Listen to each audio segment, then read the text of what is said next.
Levez ensemble, si vous l'avez bien, on va lire la parole de Dieu ce soir.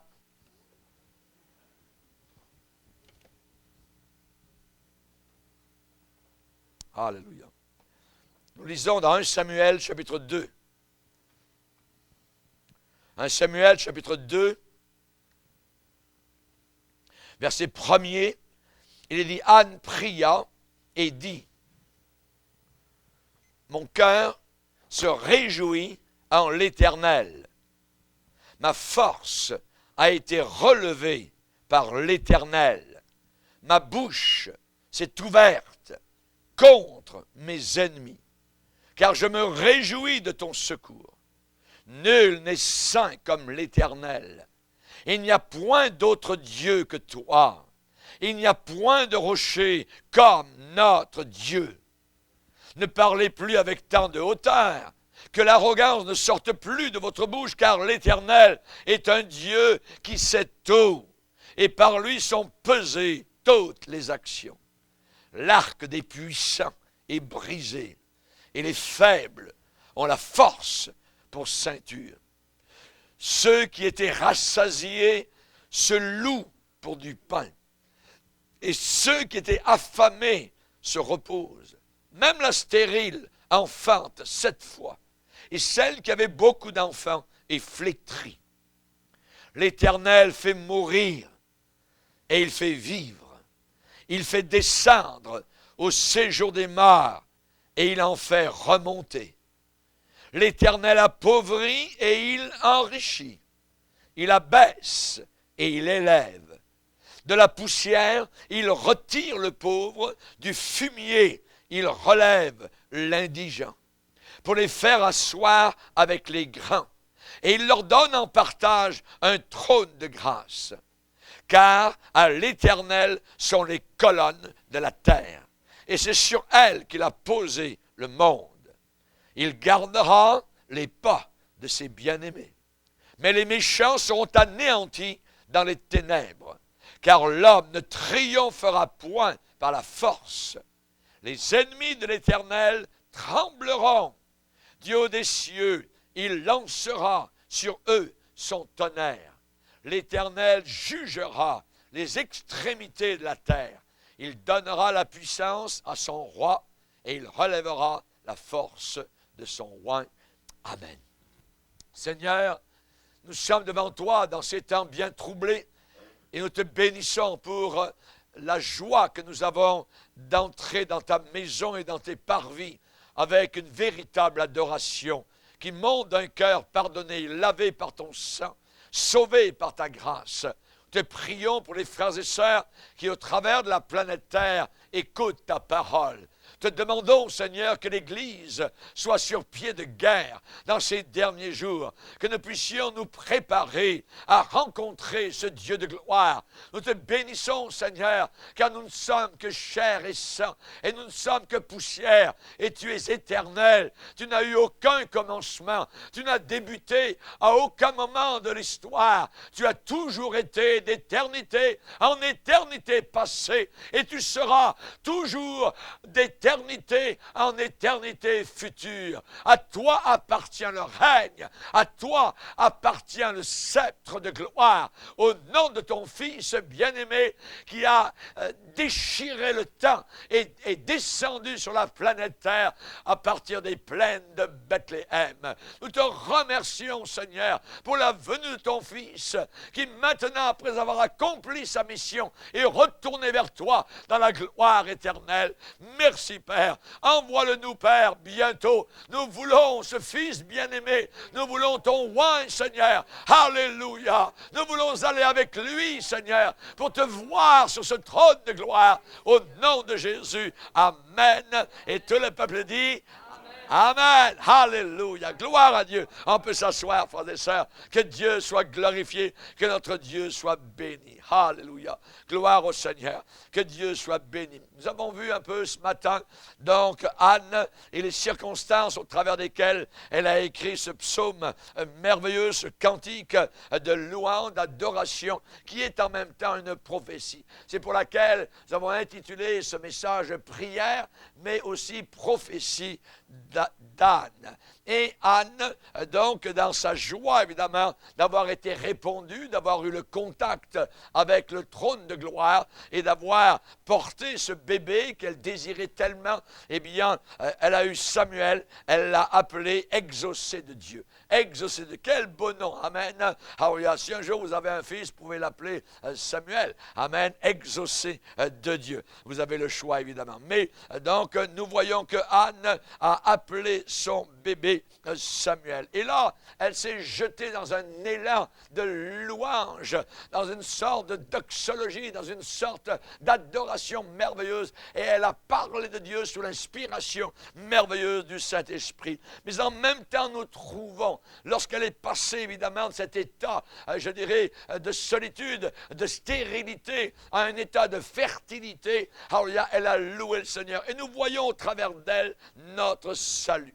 Nous voyons au travers de ce qu'elle a décrit notre propre salut. Elle utilise des mots comme pauvre, comme poussière, comme mendiant, comme fumier. Voyez, ce sont évidemment des mots qui montrent sa condition avant qu'elle soit répondue par le Seigneur, avant la naissance de Samuel.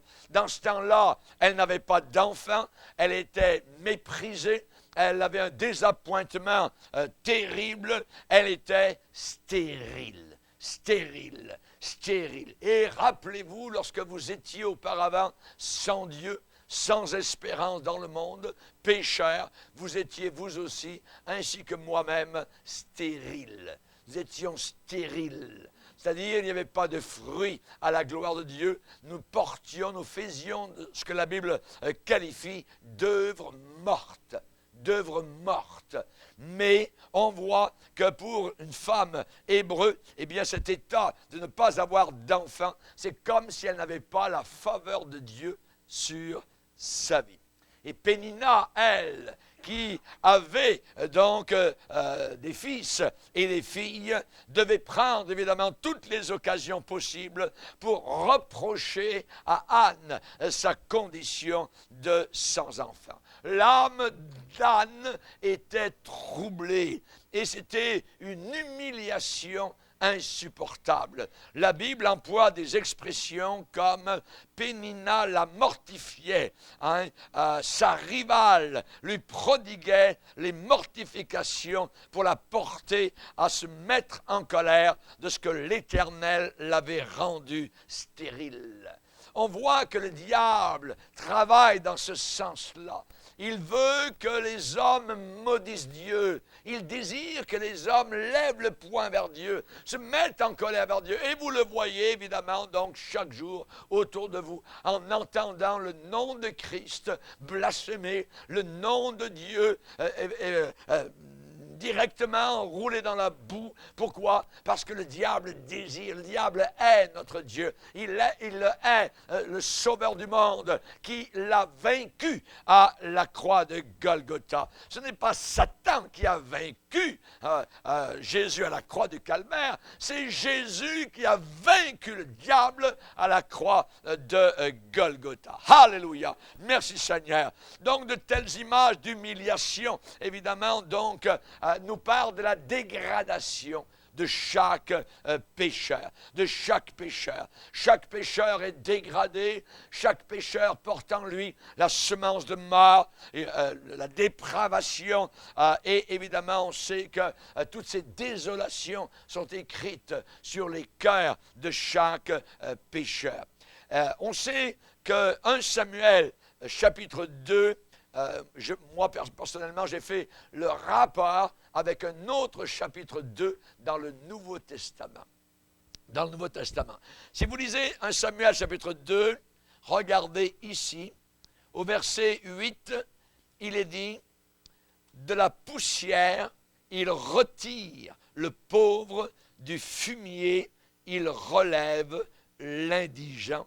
pour les faire asseoir avec les grands, et il leur donne en partage un trône de gloire.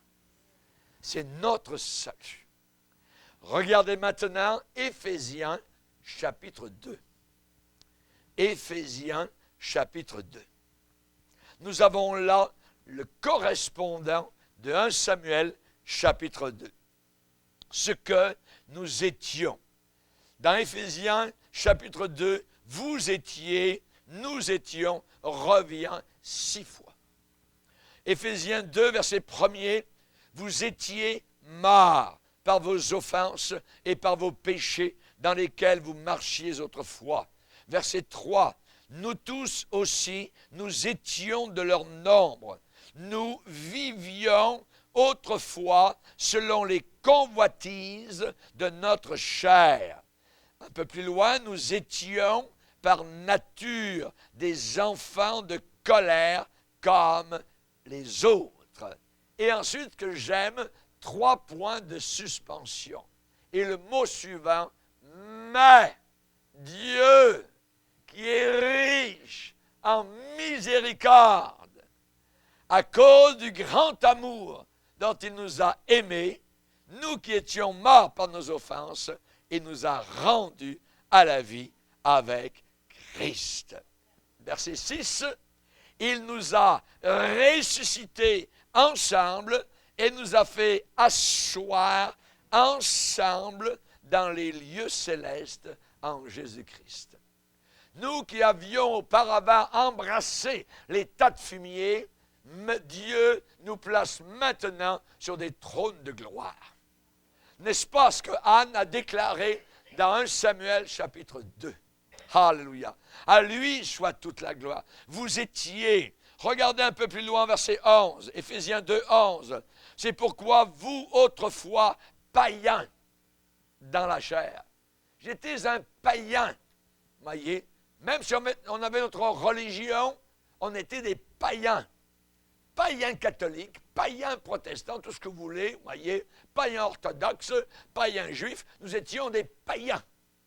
Des païens, on était les 2 pieds dans la boue, les 2 pieds dans le fumier, les 2 pieds dans le paganisme. Autrefois païens, vous étiez païens. Verset 12, souvenez-vous que vous étiez en ce temps-là sans Christ, privés du droit de cité en Israël, étrangers aux alliances de la promesse. Vous étiez sans espérance et sans Dieu dans le monde. Pas d'espérance. Et on se posait la question, qu'est-ce qui va m'arriver après la mort? On n'avait aucune certitude. Nous étions sans espérance. Sans espérance. Sans Dieu dans le monde. Il y a des milliers d'hommes religieux qui n'ont pas Dieu dans leur vie. Ils viennent dans des lieux religieux, mais Dieu n'est pas dans leur cœur. Vous étiez cela. Regardez au verset 17. Il est venu annoncer la paix, vous qui étiez loin. On était loin. On était comme le fils prodigue, qui s'était éloigné de la maison du Père. On était dans la maison des porcs, dans la porcherie, comme le fils prodigue, dans le pays éloigné. Merci pour Jésus qui est venu nous chercher, nous ramener, nous prendre par la main, nous laver, nous purifier, nous justifier. Il nous fait entrer dans la maison du Père. Il y a eu de la joie. On a commencé à manger le veau gras. Que Dieu soit béni. Il a placé à notre doigt la bague de la nouvelle alliance. Alléluia! Que Dieu soit glorifié. N'oubliez jamais ce que nous étions. Ce que nous étions auparavant. Vous voulez savoir un peu plus ce que vous étiez? La Bible est un miroir assez cru. Regardez dans Tite, chapitre 3. Et ne rebiffez pas devant la parole de Dieu. Tite, chapitre 3, verset 3. Car nous aussi, nous étions autrefois insensés. Non, moi, je n'étais pas insensé. Oui, vous étiez insensé. J'étais un insensé, vous étiez insensé. Vous étiez désobéissants. Est-ce que vous obéissiez à Dieu? Non, vous étiez désobéissants. Égarés. Égarés. Asservis, ça veut dire esclave.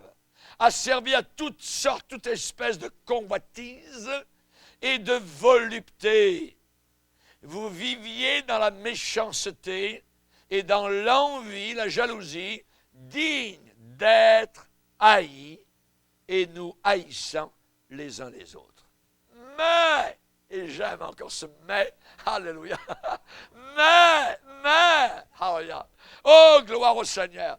Mais lorsque la bonté de Dieu, notre Sauveur et son amour pour les hommes ont été manifestés, il nous a sauvés.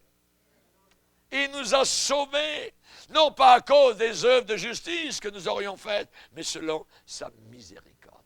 Alléluia, alléluia. La miséricorde de Dieu a été là présent. À lui soit toute la gloire. Amen. Paul dit, ce mystère, ce salut, c'est par révélation que j'ai eu connaissance de ce mystère.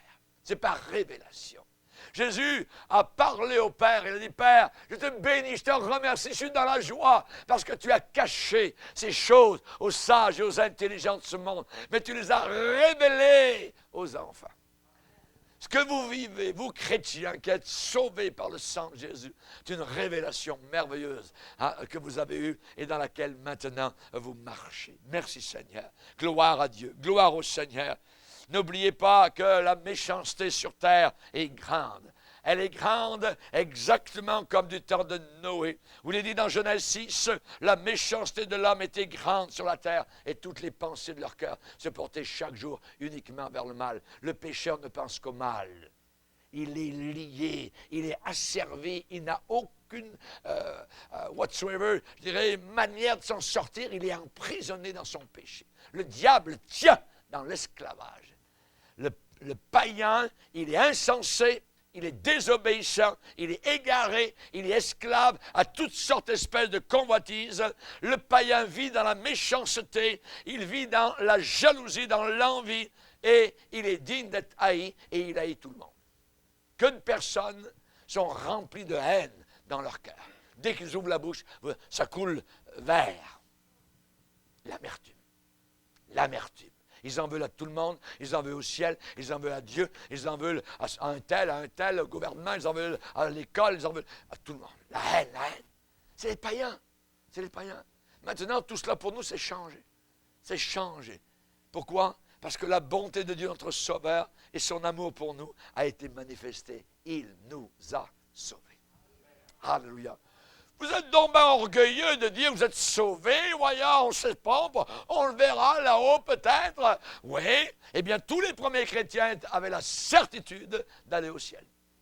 Non pas parce qu'ils avaient fait des choses, ou qu'ils n'avaient pas fait certaines choses, mais parce que quelqu'un d'autre que eux a fait quelque chose à la croix de Golgotha. Alléluia. Voilà notre merveilleux salut. L'homme déchu, l'homme tombe très bas quand il n'a pas Dieu dans son cœur. Et qu'est-ce qui se passe? Eh bien, Isaïe va décrire le païen, le pécheur, comme un homme qui est à l'hôpital. Il est à l'hôpital, il est sur un lit, et dès que vous entrez dans sa chambre, ça pue de partout. Ça sent mauvais. La personne est dans un état de putréfaction. Il n'y a aucun moyen de le guérir. Il n'y a aucun baume. C'est rempli de plaies de la tête jusqu'aux pieds. Et c'est l'homme pécheur. C'est la description de notre société. Dans un état de putréfaction. Des plaies de haut en bas qui n'ont pas été adoucies, qui n'ont pas été apaisées par l'huile de guérison.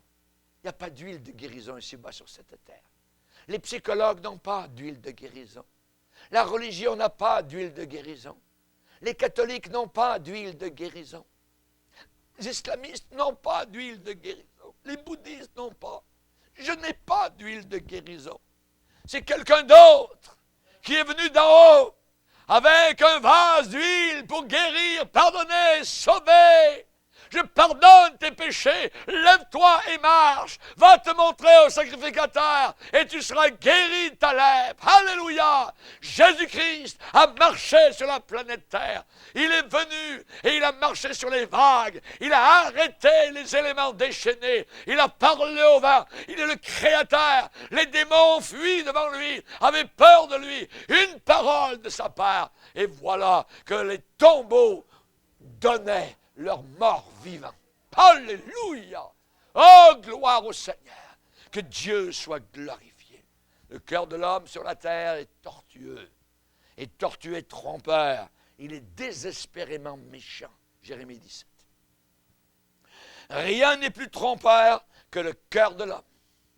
Si vous vous fiez au cœur des hommes, vous êtes en train, je dirais, d'être dans la catégorie des gens crédules. Vous devez vraiment savoir que le cœur de l'homme est méchant par-dessus toute autre chose. La Bible dit, on ne peut pas le guérir, on ne peut rien y comprendre. Il n'y a pas de guérison. Sur la terre, il n'y a aucune guérison à la situation de l'homme pécheur. Rien ne va y faire. Rien que le sang de Jésus. Rien que le sang de Jésus.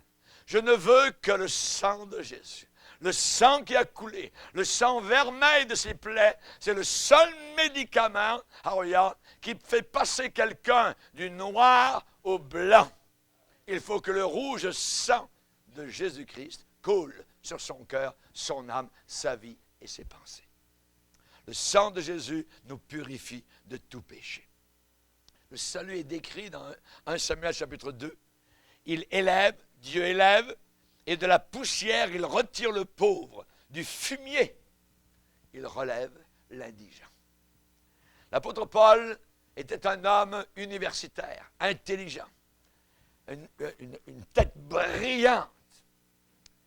Il a regardé ses diplômes, il a regardé tout cela, et il dit, je considère cela comme du fumier. C'est le mot, je dirais, adéquat. Le mot second dit de la boue, voyez.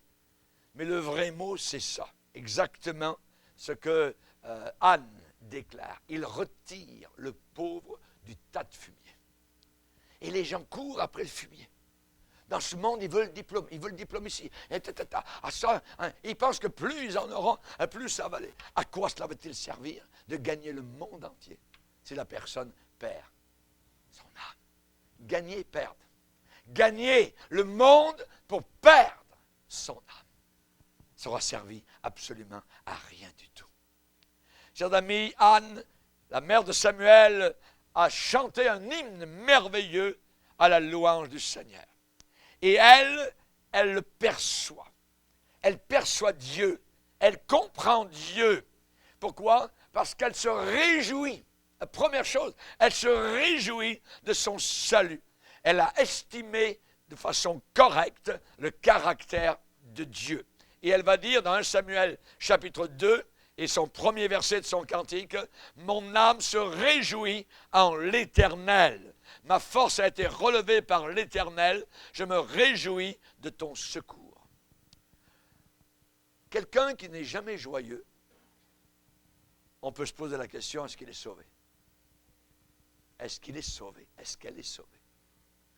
Pourquoi? Parce que quand vous aviez une dette, je dirais de 1 million, et que soudain vous n'avez plus de dette, quelqu'un a payé, la première chose c'est « Ah, vous êtes léger, voyez. » Et vous aviez une dette envers le Seigneur.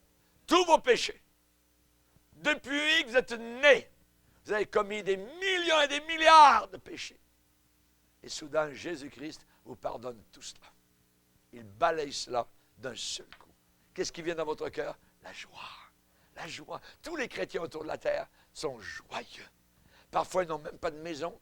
Ils vivent parfois dans la brousse sous un arbre. Parfois, ils ont à peine une chemise, mais ils ont parfois des belles dents blanches avec une belle peau noire et ça brille. Alors, bien, c'est la joie de leur cœur parce qu'ils sont sauvés. Ils sont sauvés et ils ont tout gagné. Amen. Alléluia, gloire à Dieu. Idem pour les blancs, idem pour les jaunes. Alléluia, idem pour les rouges ou quoi que ce soit. Si vous avez la joie de votre salut, vous avez quelque chose de formidable dans votre cœur. Quand David a perdu cette joie-là, c'est la première chose qu'il a redemandé au Seigneur.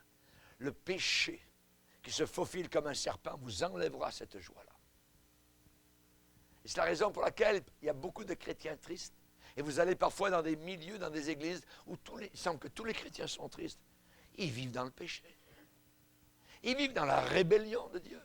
Ils vivent dans la désobéissance et ils ne peuvent pas louer le Seigneur. Vous ne pouvez pas toute la semaine vivre avec le diable et tout d'un coup, Jésus, je t'aime. Non. La joie du Seigneur, elle est pour ceux qui combattent le péché, pour ceux qui obéissent, pour ceux qui plient, qui font plier leur volonté devant la parole du Seigneur. Là, la joie est dans leur cœur.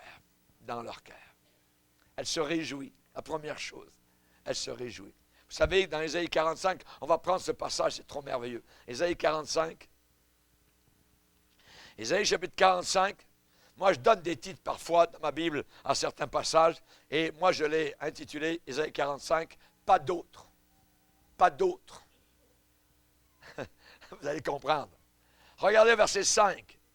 « Je suis l'Éternel, et il n'y en a point d'autre. » Verset 6. « Je suis l'Éternel, et il n'y en a point d'autre. » Verset 14, à la fin.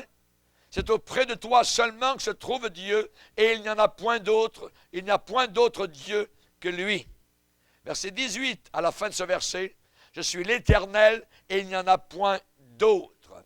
Verset 21, n'est-ce pas moi l'Éternel, il n'y a point d'autre Dieu que moi, je suis le seul Dieu juste et qui sauve. Tournez-vous vers moi et vous serez sauvés, vous tous qui êtes aux extrémités de la terre, car je suis Dieu et il n'y en a point d'autre. Alléluia! Quand vous marchez avec le Seigneur, vous êtes avec le Dieu unique et le Dieu véritable, le Dieu vrai. Amen. Merci Seigneur. Que Dieu soit glorifié. Dieu n'est pas présomptueux quand il dit cela. Dieu n'est pas orgueilleux quand il dit cela. Dieu n'est pas enflé quand il déclare qu'il n'y a que lui. Il n'est pas vaniteux quand il fait de telles déclarations. Rappelons-nous le Nouveau Testament. Les apôtres ont dit à Jésus, qui est Dieu incarné. À quel autre irions-nous qu'à toi? À quel autre? Il n'y a que Jésus. Amen. Il n'y a que le Seigneur. Connaissez-vous le mot préféré du Père?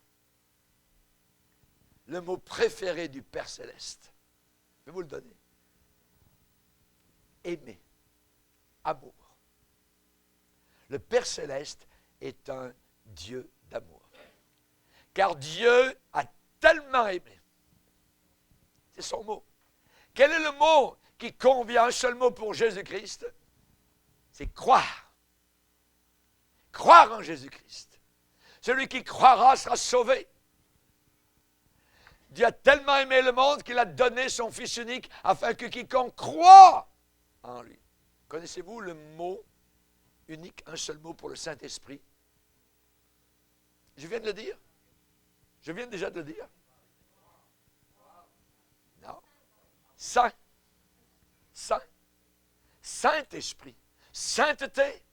Le Saint-Esprit nous amène à une mise à part, à une sanctification de plus en plus grande. Plus nous voyons s'approcher le jour, que celui qui est saint se sanctifie encore plus. Le Saint-Esprit ne vous conduira jamais dans le péché.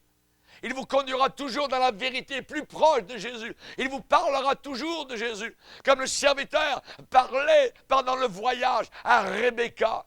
Le serviteur d'Abraham, Élézière, parlait de Rebecca, parlait d'Isaac à Rebecca. Il disait, ton époux là-bas à la maison, il est ceci, il est merveilleux, il est gentil, il est bon, ainsi de suite, voyez. Et tout le long du voyage, nous aussi, le Saint-Esprit nous parle de notre époux. Nous sommes la future épouse. Le Saint-Esprit nous parle de Jésus, toujours de Jésus. Le Saint-Esprit n'élèvera jamais un mouvement religieux. Le Saint-Esprit n'élèvera jamais une religion, quoi que ce soit. Il va toujours élever Jésus. Jésus. Il ne parle pas de lui. Jamais le Saint-Esprit ne parle de lui-même. Il parle toujours de quelqu'un d'autre, Jésus-Christ. Il élève, il nous conduit toujours vers Jésus. Jésus. Amen. Gloire au Seigneur. on voit que Anne, eh bien, elle a une crainte correcte par rapport à la sainteté de l'Éternel. À la sainteté. Elle va dire au verset 2, « Nul n'est saint comme l'Éternel. » Nul n'est saint comme l'Éternel. Le chrétien le plus saint ici-bas sur terre est un vêtement sale devant ce Dieu tout-puissant. Il a besoin d'être revêtu de la justice d'un autre, la justice de Christ.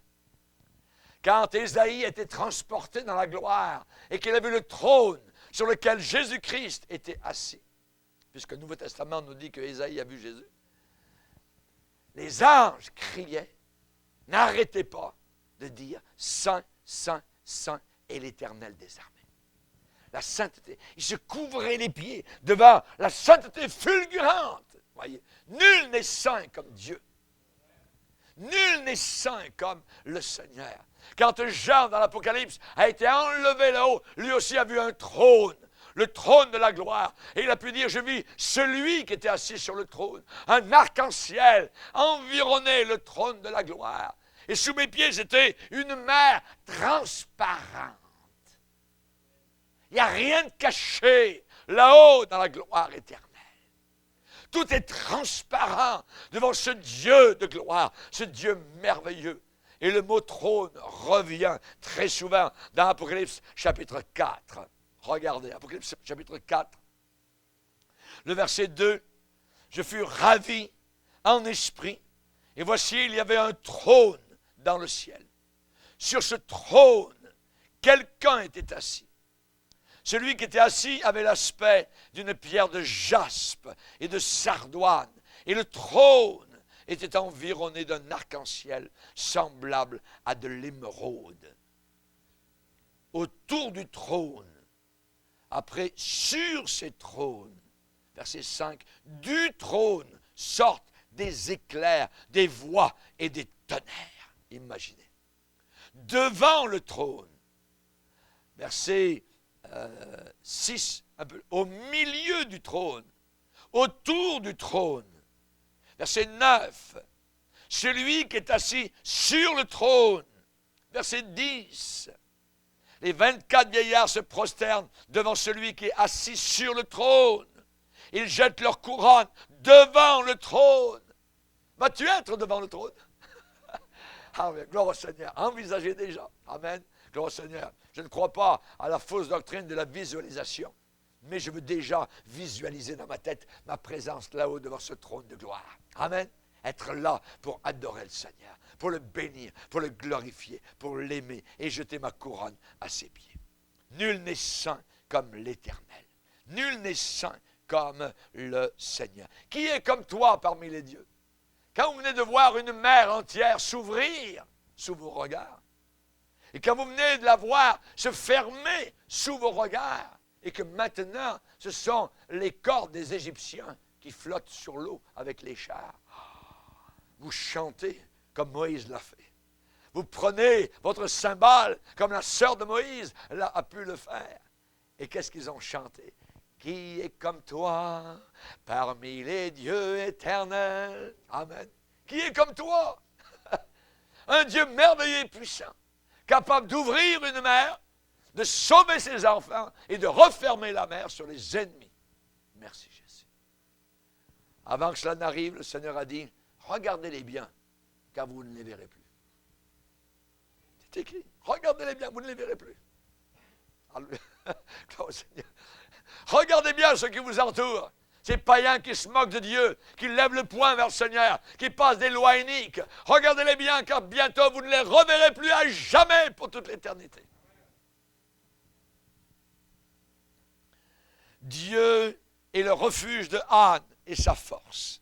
Et elle va dire, l'Éternel est un Dieu qui sait tout. L'Éternel est un Dieu qui sait tout. Parfois nous pensons que Dieu connaît beaucoup de choses, mais pas tout. Surtout pas ce que nous faisons en cachette. Dieu sait absolument tout, tout. Il est ce qu'on appelle omniscient. David a dit, Seigneur, tu sais quand je me lève, tu sais quand je m'assieds. Quand vous êtes debout ou assis, Dieu sait tout. Quand vous êtes couché dans votre lit, il le sait. Quand vous vous levez le matin, il le sait. Quand vous êtes au grenier, il le sait. Quand vous êtes à la cave, il le sait. Quand vous êtes dans la voiture, il le sait. Il sait tout ce que vous faites. Absolument tout. Il connaît tout sur nous et il ne nous oubliera jamais. Alléluia. Gloire au Seigneur. L'Éternel étend ses regards sur toute la surface du globe terrestre pour soutenir, pour fortifier, pour secourir ceux et celles dont le cœur est tout entier à lui. Tout entier à lui. Merci Seigneur. Est-ce que votre cœur est tout entier à lui? Vous savez, Dieu a dit un jour à Moïse, j'ai vu, j'ai entendu, je connais, je suis descendu, je viens délivrer. C'est ça qu'il a dit alors qu'il lui parlait dans le buisson ardent. J'ai vu, j'ai entendu, je connais. Il y a un César, un jour, qui a déclaré « Veni, vidi, vici ». Je suis venu, j'ai vu, j'ai vaincu. Dieu dit différemment. Il ne dit pas « je suis venu ». Avant de venir, il dit « j'ai vu ». Dieu voit, il a tout vu avant de venir. Il connaît tout. Il sauve et il délivre. Gloire au Seigneur. Une femme oublie-t-elle l'enfant qu'elle allait? Demandez ça à une maman. Si elle va oublier tout d'un coup qu'elle vient de donner naissance à un bébé, jamais de la vie. Elle est capable de se battre bec et ongle, de mourir pour son bébé. Et Dieu de dire, une femme oublie-t-elle l'enfant qu'elle a? Si elle l'oubliait, moi, je ne t'oublierai jamais. Je t'ai gravé sur mes mains. Et tes murs sont toujours sous mes regards. Tes murs, murs de difficultés, murs de solitude, murs de problèmes. Il connaît tout, il voit tout. Et il a promis de ne jamais t'oublier. Fais-lui confiance, fais-lui confiance. Amen. Par lui sont pesées toutes les actions, a dit Anne. Il pèse les actions. Vous savez que Daniel à Babylone, quand il a vu la main, l'extrémité de main soudain apparaître et écrire, alors que c'était un festival païen, littéral, avec la boisson, les beuveries, la musique, les femmes, la nudité, et ainsi de suite, soudain, une extrémité de main, pas tout le bras, une extrémité de main, un bout de main, à peu près peut-être jusque-là, a commencé à écrire sur le mur. Ils ont vu un bout de main qui écrit. Il n'y a pas d'homme, il n'y a rien. Ils voient très bien, donc le bras qui se met en motion, qui commence à bouger et qui écrit 3 mots. Et un de ces mots était peser. Peser. Daniel est venu et a dit, oh, je connais l'écriture. Tes magiciens ne connaissent pas cette écriture. Moi, je connais l'écriture. Connais-tu l'écriture de Dieu? Alléluia. Dieu a un seul livre sur la planète Terre et c'est la parole de Dieu.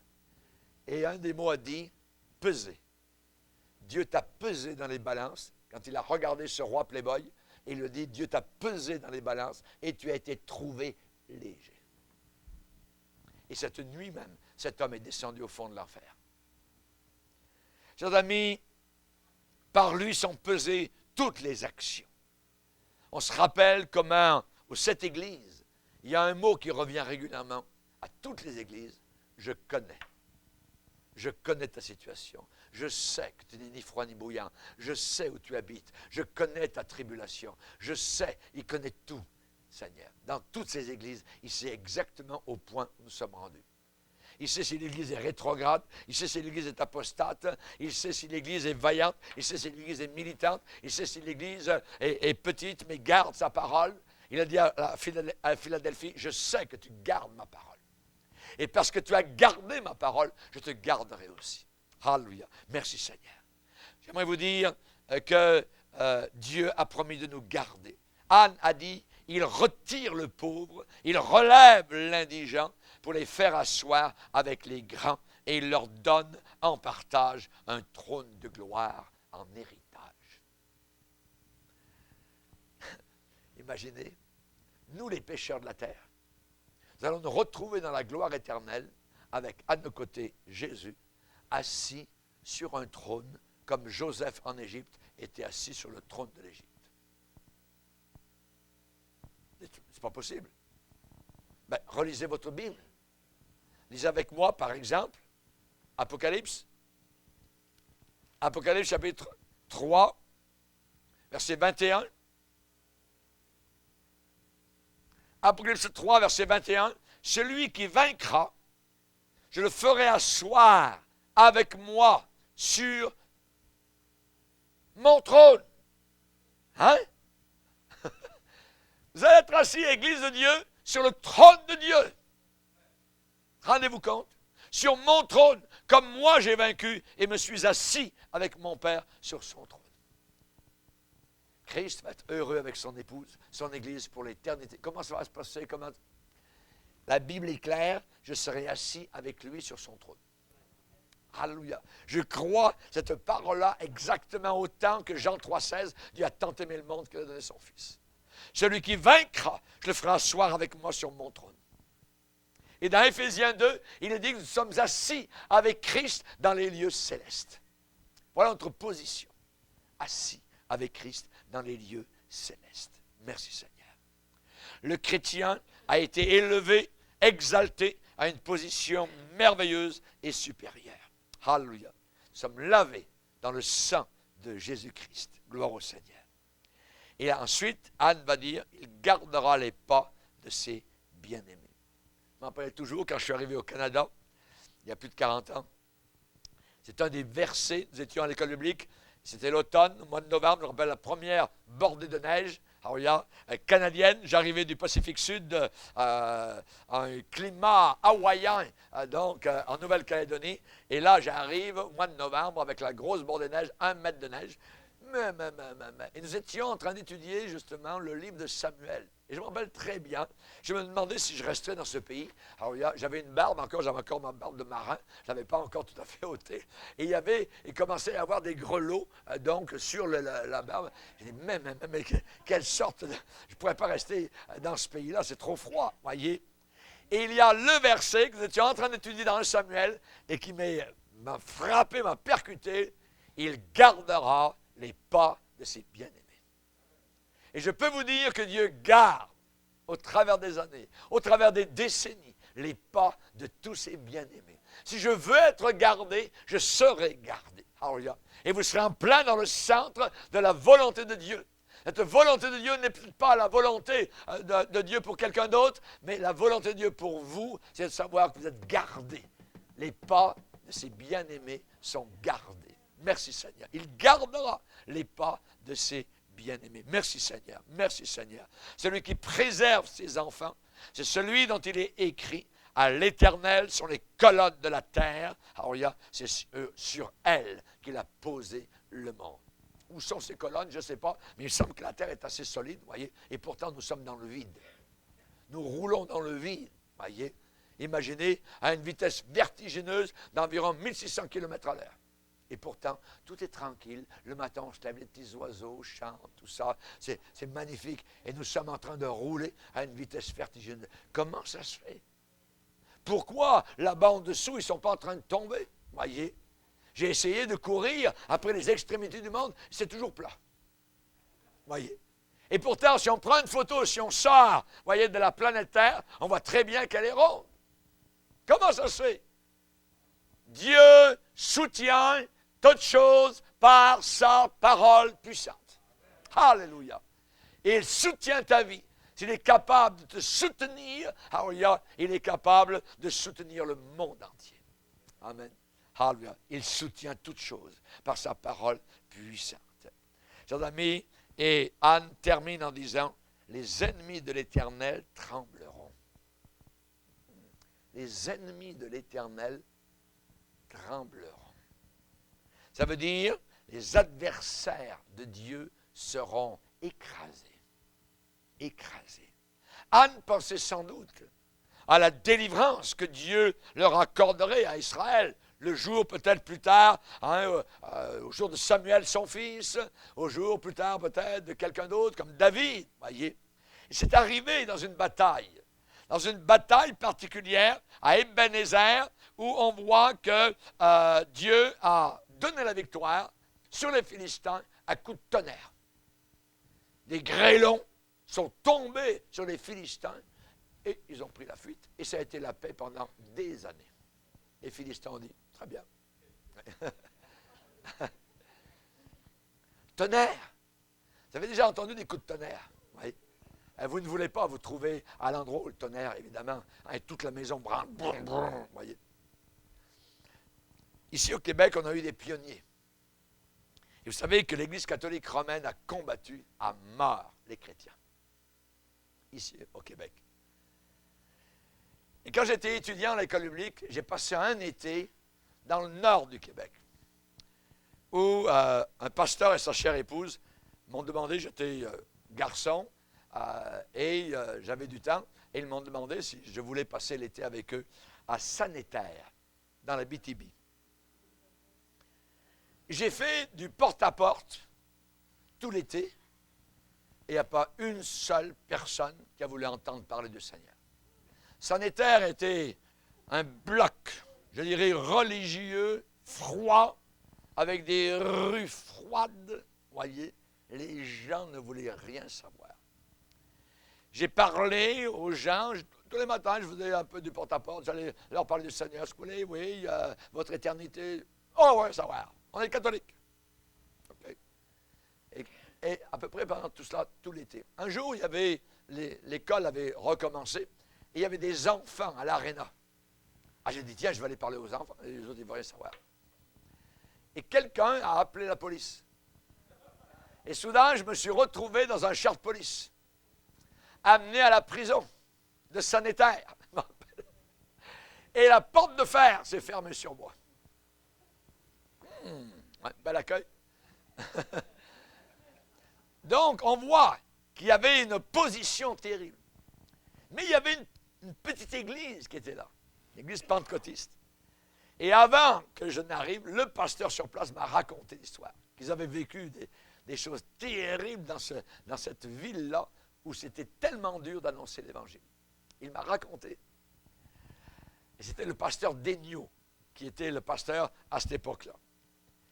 Et un jour, à l'heure de la réunion, un soir, où il faisait très beau, un beau ciel bleu, l'été, vous savez que là-bas, ça dure longtemps, les journées au nord du Québec, et des catholiques ont dit, ça suffit, n'accepterons pas des gens hérétiques dans notre région, il faut aller faire fermer cette église-là.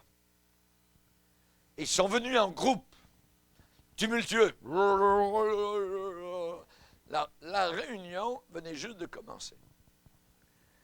Et alors que quelqu'un a mis la main sur le loquet de l'église, un éclair est venu à tomber avec un tonnerre. Il n'y avait pas d'orage, rien du tout. Et ils sont tous enfuis. Exactement comme dans 1 Samuel chapitre 7. Alléluia! Que Dieu soit glorifié. Ça fait partie de l'héritage québécois chrétien. On a besoin de savoir ces choses-là. Dieu est capable de revendiquer la cause de ses enfants. Amen. Il a vu que l'Église et les chrétiens allaient subir des assauts. Et le Seigneur a protégé ses enfants. Un éclair soudain est arrivé avec un bruit de tonnerre éclatant. Merci Seigneur. Chers amis, Anne a dit, les ennemis de l'Éternel trembleront. L'Éternel jugera les extrémités de la terre. L'homme ne triomphera pas par la force. L'homme ne triomphera jamais par la force. La force humaine est opposée à Dieu. Opposée à Dieu. Et dans le Messie, Jésus-Christ, toutes les attentes de Anne se réaliseront. Les ennemis de l'Éternel trembleront. Dans Thessaloniciens, il dit que Christ va paraître du ciel au milieu d'une flamme de feu pour punir ceux qui n'obéissent pas à l'évangile de gloire. Merci Seigneur de nous avoir sauvés. La puissance de Dieu est au-delà de ce que nous pensons. Ce n'est pas un hasard si vous entendez ce message ce soir.